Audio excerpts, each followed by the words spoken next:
Hi, this is Father Bill. I'm a friend of Dr. Bob's here in Austin. Welcome back to our series. We're into step 3 now.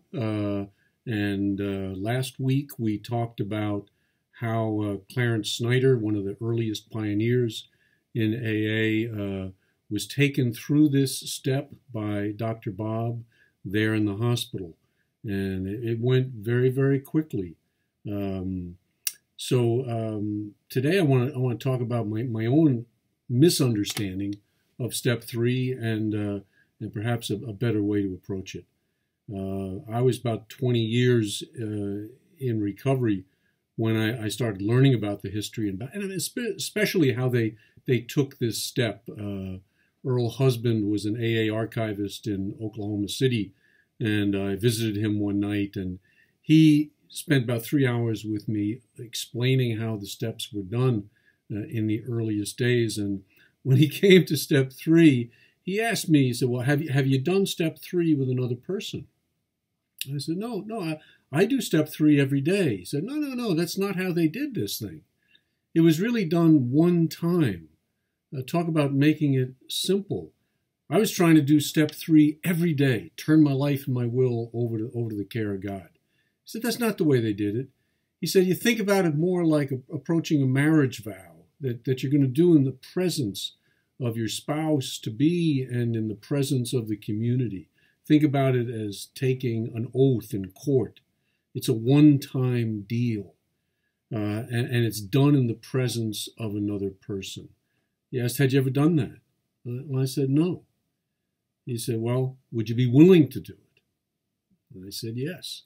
So, like Dr. Bob, wasted no time, got down on his knees and said, come on and join me. And then he said, turn your life and your will over to God. Just say a prayer to that effect. I said, do you want me to read the prayer from the big book? He said, no, not good. Come from your heart. The words aren't really as important as is the sincerity of what you're asking. And so I did that. I did it. I fumbled with the words, but I said it.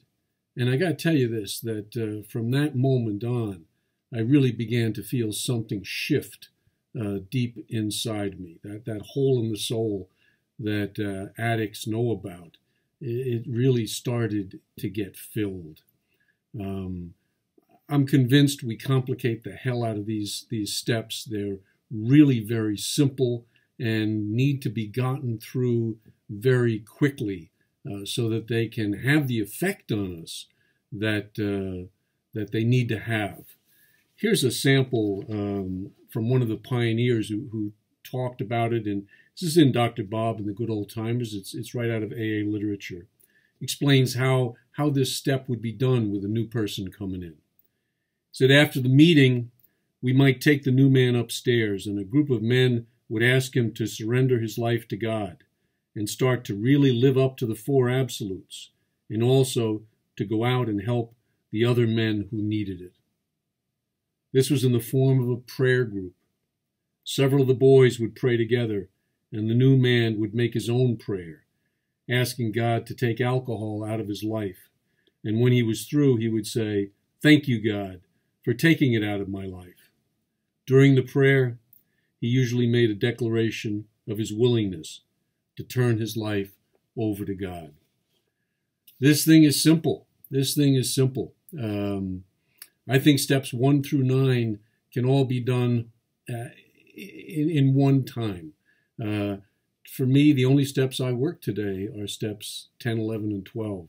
It's a different approach maybe than you've experienced before, but I think it's one that Dr. Bob would approve of. And in his inimitable way of keeping this thing simple, I think he also makes it effective.